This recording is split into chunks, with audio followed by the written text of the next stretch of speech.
नवोदय क्रांति प्रस्तुत करते हैं ऑनलाइन क्लास।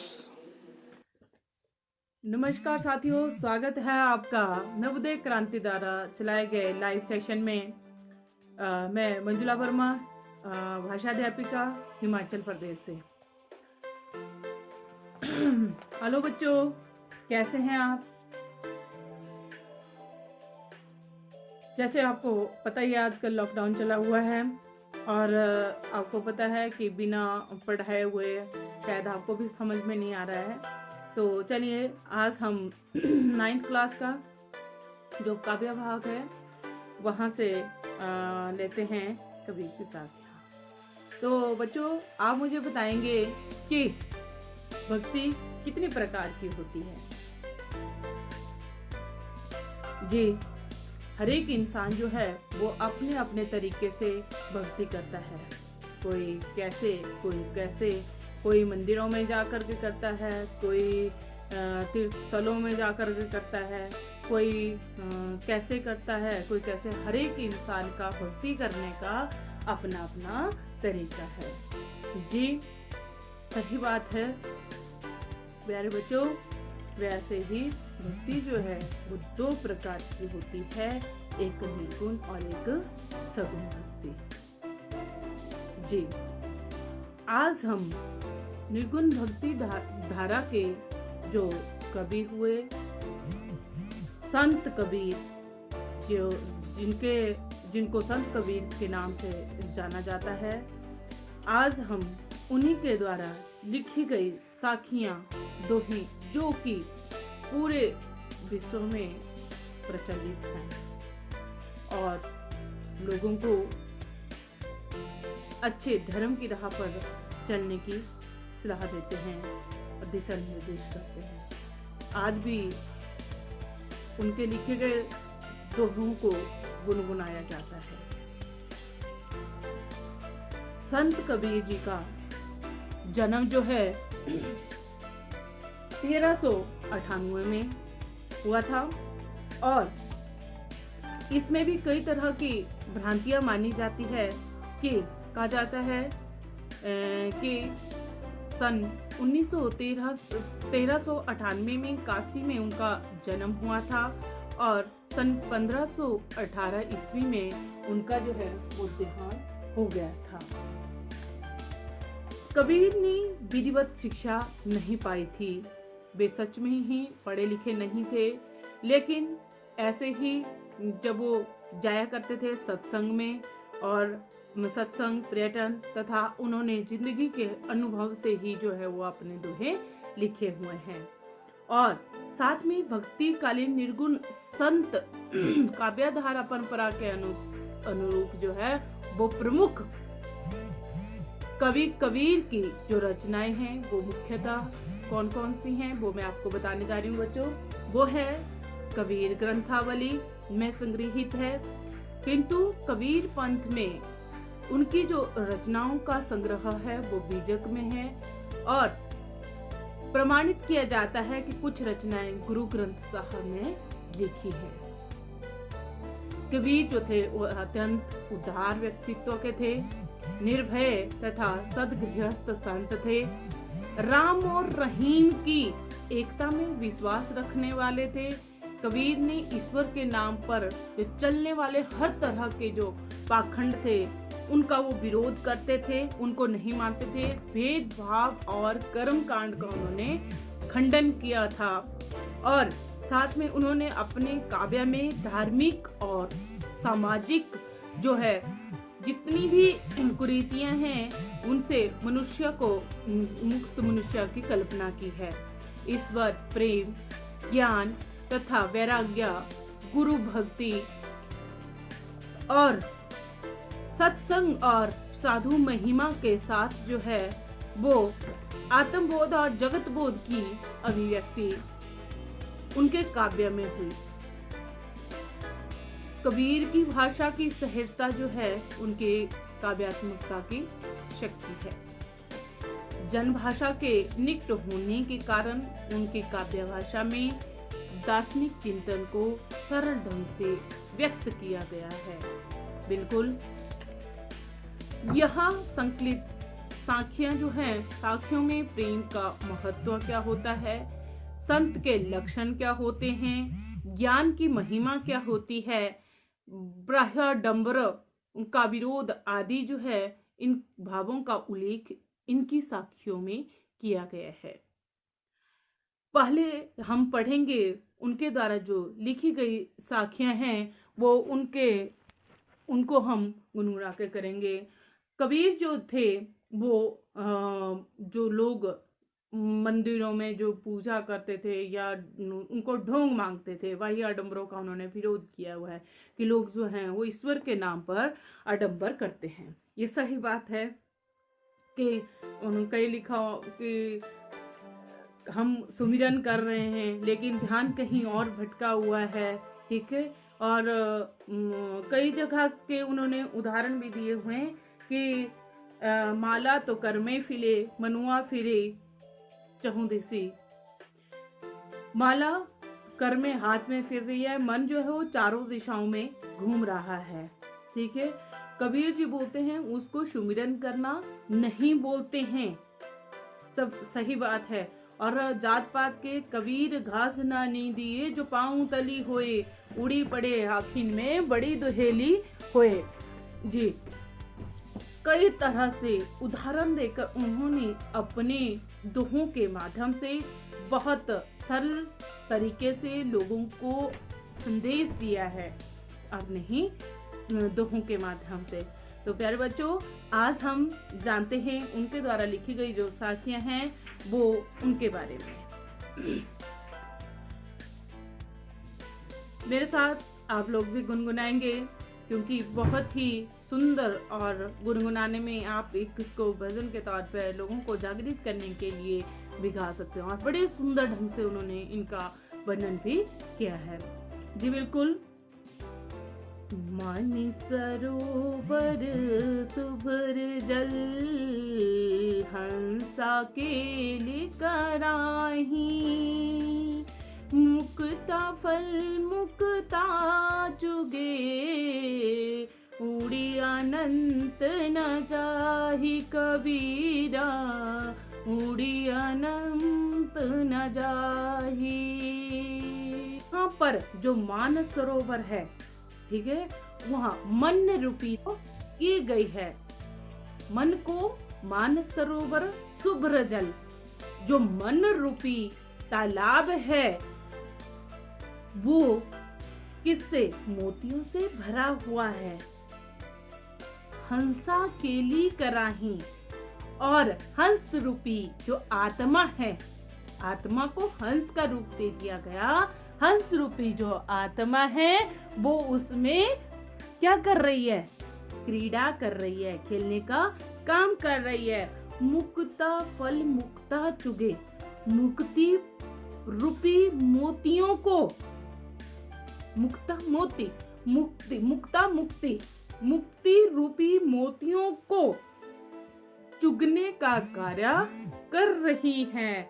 अब उड़ी अनंत ना जाही, अब उनके उड़ने का मन जो है वो नहीं कर रहा है। बहुत सुंदर तरीके से कहा कि मानस सरोवर सुबर जल, हंसा केली कराही, मुक्ता हल मुक्ता चुगे, उड़ी अनंत ना जाही। सही बात है कि मानस सरोवर मन रूपी तालाब जो है वो किससे भरा हुआ है?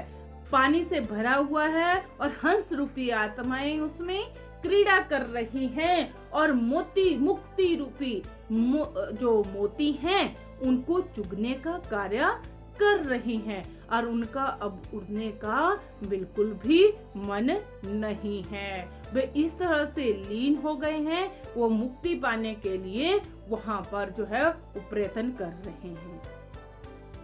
समझ में आया? अब मैं अगला बोलती हूँ। अगला, प्रेमी ढूंढत में फिरूं, प्रेमी मिले न कोई, प्रेमी को प्रेमी मिले, सब विष अमृत होई कबीरा, सब विष अमृत होए। अब जो है प्रेमी ढूंढत मैं फिरूं, प्रेमी मिले न कोई। बच्चों, एक बात याद रखना, मनुष्य जो है वो हमेशा अपनी जैसी प्रवृत्ति का इंसान के साथ हमेशा दोस्ती करता है। ये बिल्कुल सही है, चाहे बच्चा है, पशु है, पक्षी है, जानवर है, इंसान है, सब अपनी प्रवृत्ति के इंसान से जो है वो दोस्ती करना पसंद करते हैं। उसी तरह से एक जो भक्तिमय इंसान होता है और ईश्वर से लीन साधना में विलुप्त जो इंसान होता है, जो भगवान को पाने के लिए प्रयत्न करता है, वो अपनी ही तरह दूसरे भक्त को ढूंढने की कोशिश करता है। प्रेमी ढूंढत मैं फिरूं, प्रेमी ना मिले कोई। कहने का भाव है कि मनुष्य जो है, कबीर जी ने कहा है कि एक ईश्वर भक्त कोशिश करता है कि वह भी दूसरे ऐसे भक्त मिले जो कि ईश्वर भक्ति में लीन हो। तो क्या होता है, अगर इस तरह से भक्ति में लीन, निश्चल भाव से सेवा करने वाला और सत्य मार्ग पर चलने वाला इंसान जो कभी किसी का बुरा नहीं सोचता है, वैसा ही अगर दूसरा इंसान मिल जाए तो क्या बोलता है, प्रेमी को प्रेमी मिले। एक अच्छे इंसान को दूसरा एक अच्छा इंसान मिल जाता है जो अच्छे सद्मार्ग पर चलता है, तो जितनी भी संसार में विषय वासना है वो सारी खत्म हो जाएगी। ये सच्चाई है बच्चों कि अगर हमारी प्रवृत्ति की तरह दूसरी प्रवृत्ति वाला इंसान भी सेम वैसा हो, तो जो समाज में फैली जो कुरीतियां हैं, विषय वासना है, वो किस में बदल जाती हैं, अमृत में बदल जाती हैं। ये किसी ने एक, मेरे को मुहावरा याद आ रहा है कि सच बोलते हैं कि पड़ोसियों की शक्ल सूरत नहीं आती, जत मत आ जाती है। तो इसलिए यहाँ पर अच्छे कर्म की बात की गई है कि हमारा स्वभाव ईश्वर भक्ति में लीन, ईश्वर के लिए सद्मार्ग पर चलने का और अच्छा होना चाहिए।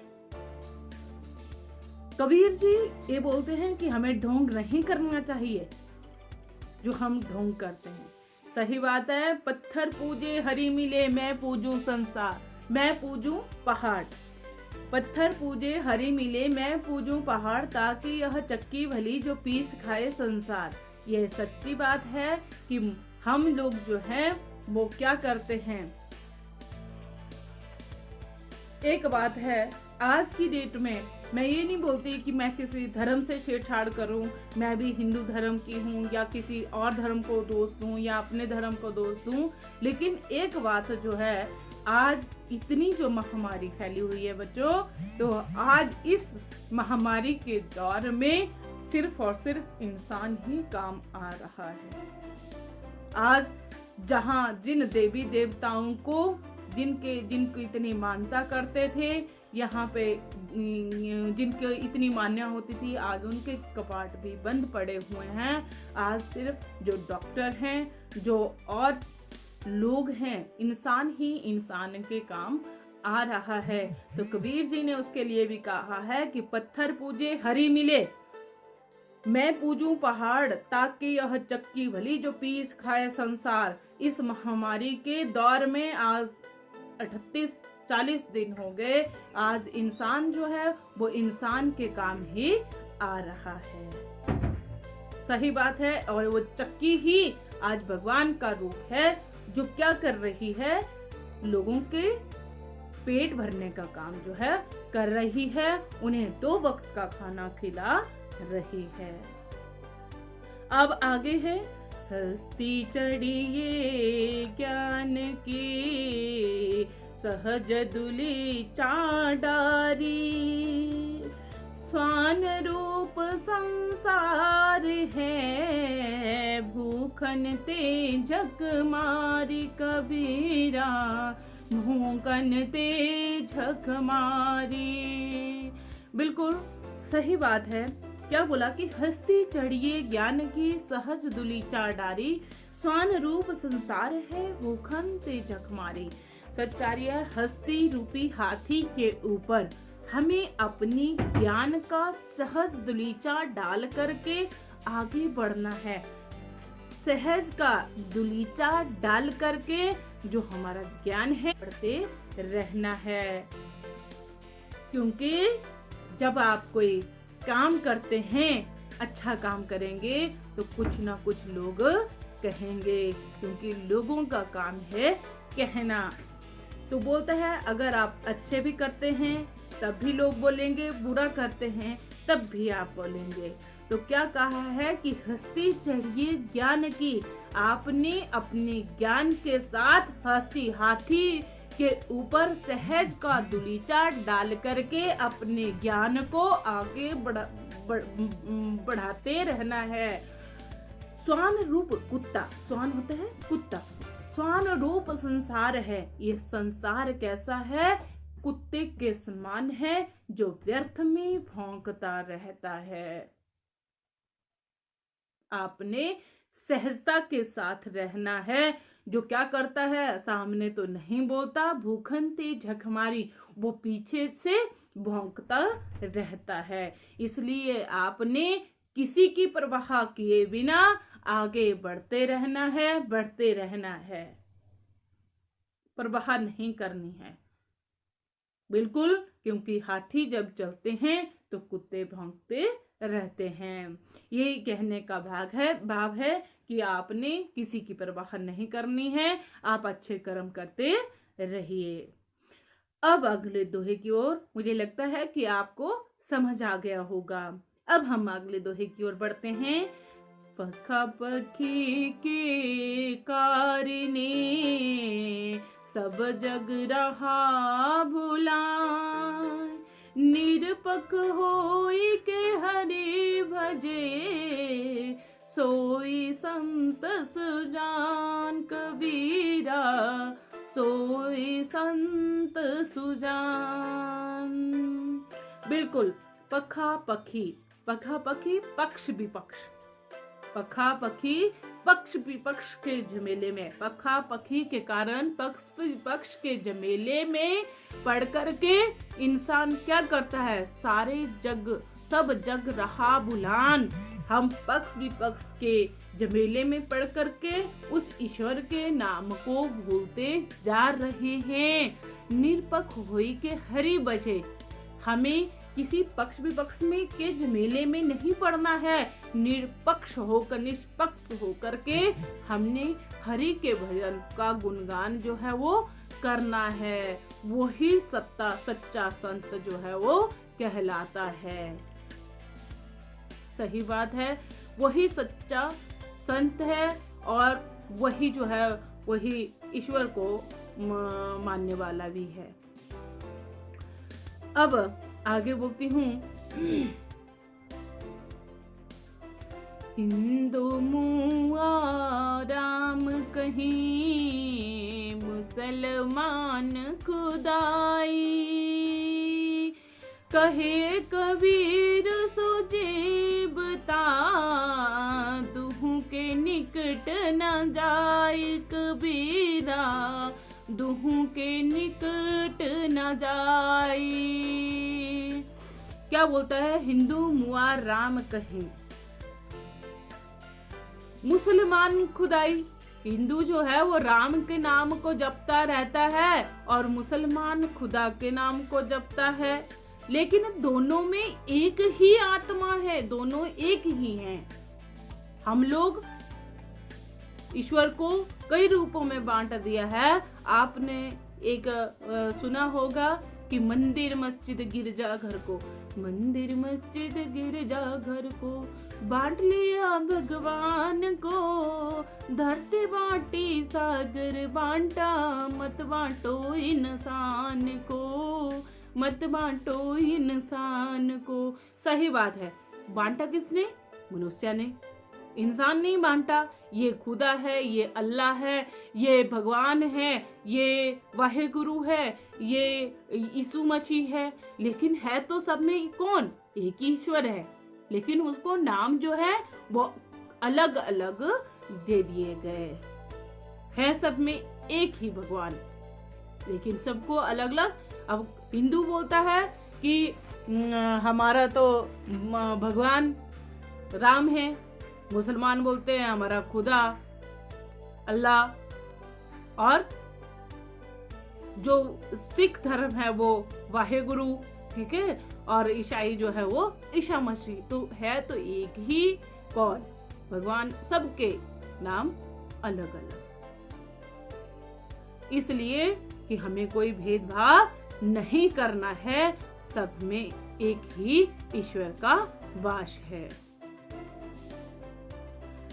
ऊंचे कुल का जन्मिया जे करनी उच्च न होए, सोबरन कल ससुरा भरा साधु निंदा सोए कबीरा, साधु निंदा सोए। बिल्कुल। अब क्या बोलते हैं, देखो मनुष्य जो है वो क्या करता है।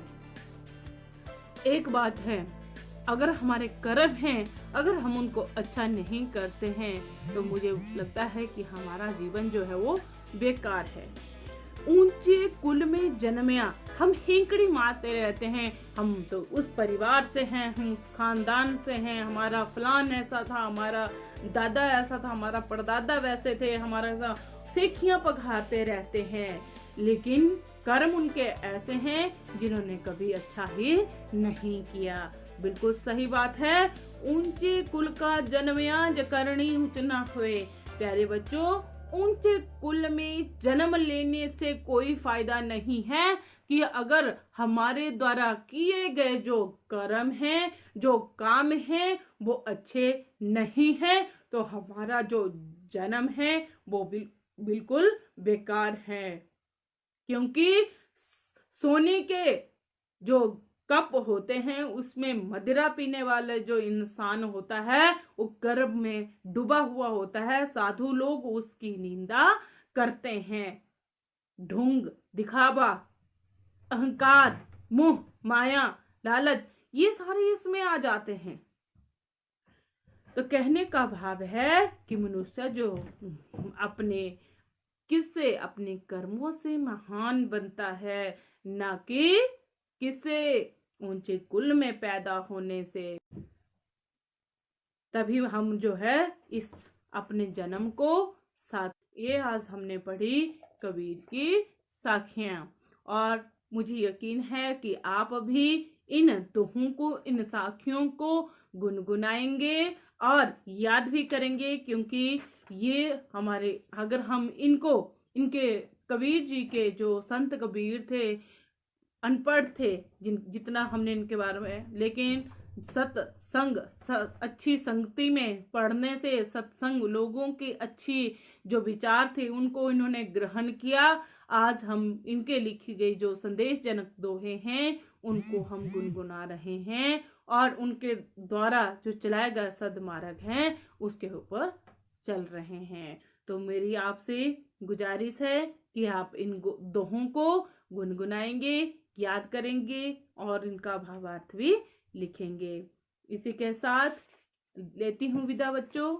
जय हिंद, जय भारत। मिलते हैं इनके आगे वाले पाठ से सबके साथ। तब तक दीजिए इजाजत। जय हिंद, जय भारत।